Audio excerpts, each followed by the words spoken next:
Welcome back. You're still watching The Globe. Zimbabwean authorities have been urged to investigate the assault of 4 independent journalists on Thursday.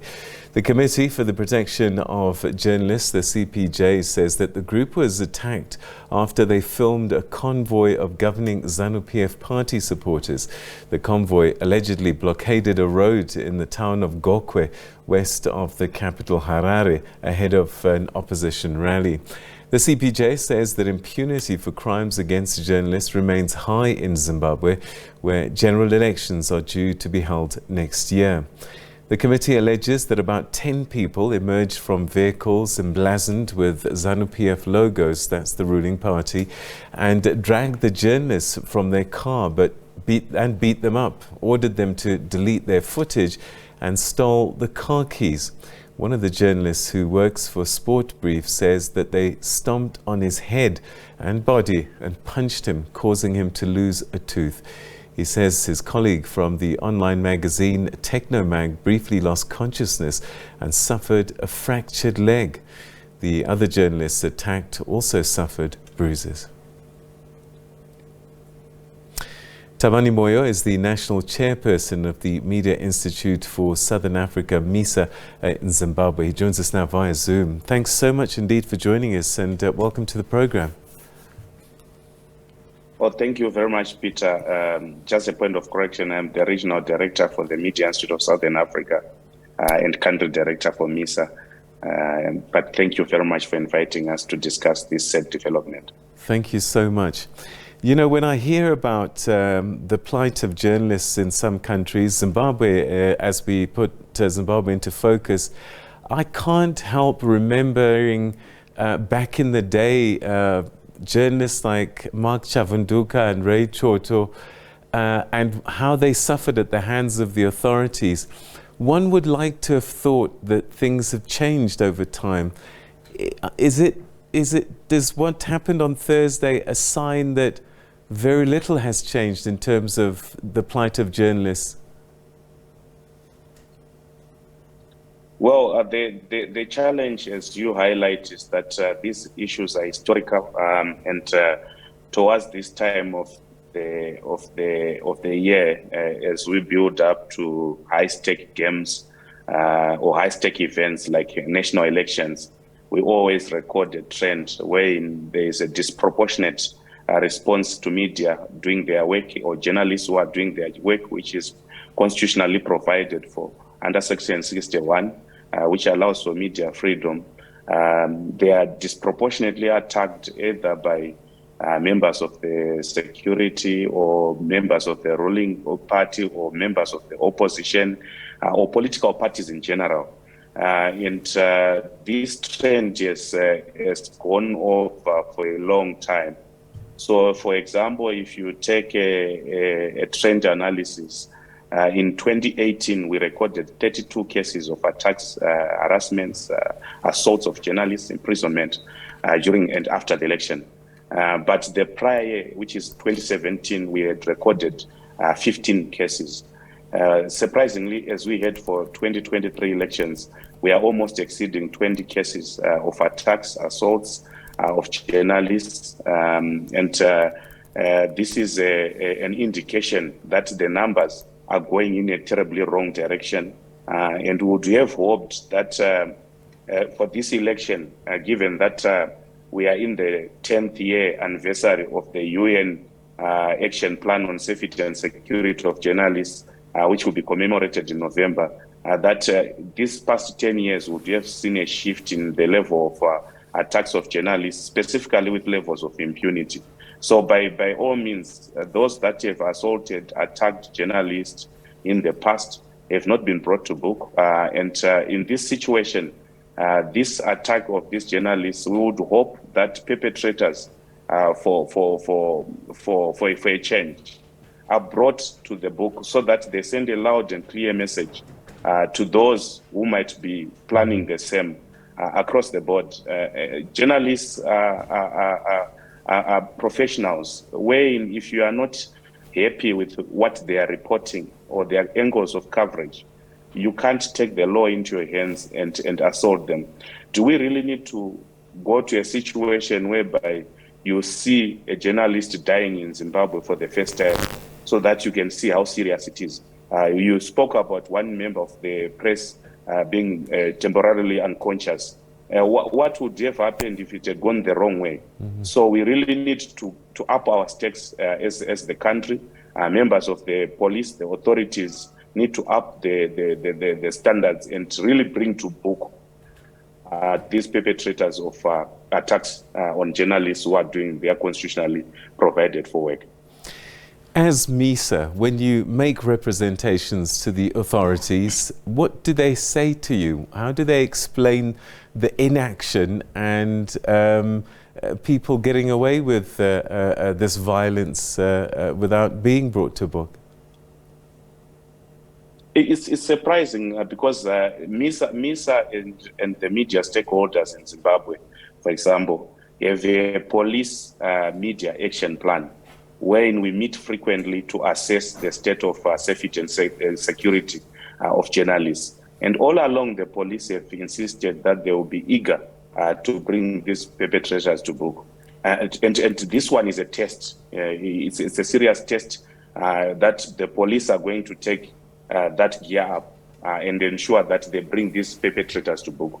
I'm not sure what is the end cap in terms of making arrests, because most of these journalists that have been assaulted, attacked, have made police reports, including this current one, which they did a police report at Chitekete police station in Gokwe, RRB 5075-126, wherein they actually state that they've been assaulted.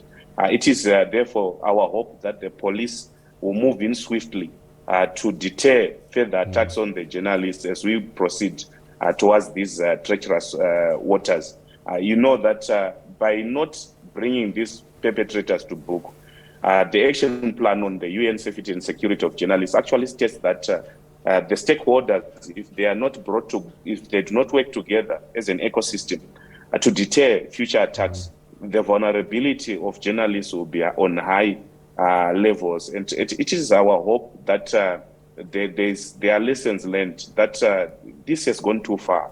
For a country which is not in any war situation, to experience such brazen attacks on journalists, daylight, and all those steps that have been taken, confiscation of the equipment, breaking in their vehicles, all those things, daylight. I think the police really needs to send the message to whoever has committed such crimes. And it is our belief that if police is allowed to do its duty and apprehend these perpetrators, journalism in Zimbabwe will become a better place. But if police take a second role to political temperatures, then we have a challenge in ensuring that the media is allowed to fulfill the constitutional provisions of ensuring that they keep citizens informed by documenting and sharing authentic and accurate information in this age of misinformation and information disorders, for citizens to make informed decisions. So this is not a privilege per se, but if the police is to do its job, it will allow journalists to better perform their duties without fear or chilling effects or fears of reprisals. The Reporters Without Borders comes out with the Press Freedom Index every year. Zimbabwe now is sitting at 137 out of 180 countries, which means that they're in the top 25% of repressive countries in terms of allowing freedom of the press to exist. We're talking about violence, but there's other types of harassment that has gone on, isn't there? We cite examples of reporters being jailed and denied bail for prolonged periods of time. How much of this kind of thing is happening? I think there's a worrying trend in not only in Zimbabwe, but Southern Africa at large. I think most of the countries are on the negative trajectory. You look at Malawi falling almost 7 places to 9 places compared to the previous year. You look at Tanzania gaining 1 space. Mozambique almost 6 spaces downstream, South Africa 1 step down, Zimbabwe worse off.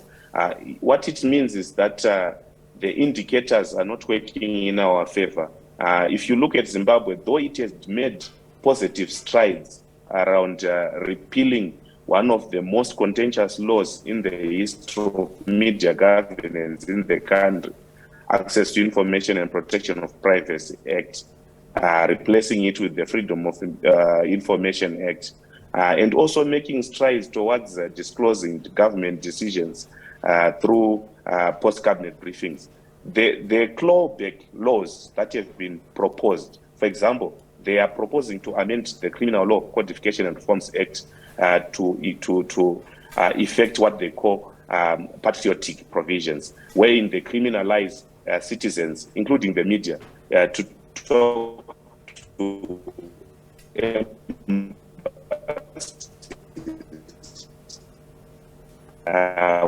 without government approval, or to ban that they are being doing work within the space of humanitarian work or civic work under the proposals to amend the Private Voluntary Organizations Act with the new bill, or proposals around the new laws, such as the one that has emerged that recently caused the arrest of 2 journalists from the Newsday, the editor and the reporter, under the provisions of the Cyber and Data Protection Act. These are clawback laws that have got immediate impact in terms of your standing globally. When you come up with such laws that immediately lead to imprisonment of journalists soon after they come into existence, chances are high that the interpretation is that they were designed with the specific intention of ensuring that they've got chilling effects on the media by ensuring that once you are arrested, the bulk of these laws, journalists are arrested, but they are never convicted. Why? But what it does, it has chilling effects on the media when it happens. So what we are simply saying is the standing of the country depends on not only on the practice, but also the perception of where it is headed. So Zimbabwe stands, it had an opportunity to turn the tide by continuing on a positive trajectory in terms of media law reform that it had undertook to fulfill. But sadly, the clawing back laws are taking over the practice by the political players, the practice at times by the security forces, leave journalists vulnerable, assaulted, imprisoned, and by the end of it, Zimbabwe is worse off when you showcase that bad saying for a long time, a campaign which was, do not shoot the messenger, do not attack the messenger. The messenger is there to help society mediate key issues that are happening at any given time. So attacking journalists is undermining the right of the society to make informed decisions. It is not the media that is making those stories. They are simply portraying what is happening on the ground. So our call, our demand is that respect the role of the media, respect the UN Action Plan on safety and security of journalists. Tabani, we're going to have to leave it there. We're starting to lose the Those signal. That violate such should be imprisoned, should be held accountable. Yeah. Tabani Moyo, thank you so much indeed for joining us. Thanks for your time. All right, that's Tabani Moyo joining us from Zimbabwe, talking about the shocking story this week. 10 members of wearing ruling party T-shirts, beating up journalists, one of them falling unconscious, another losing his tooth. It's shocking behavior and totally unacceptable.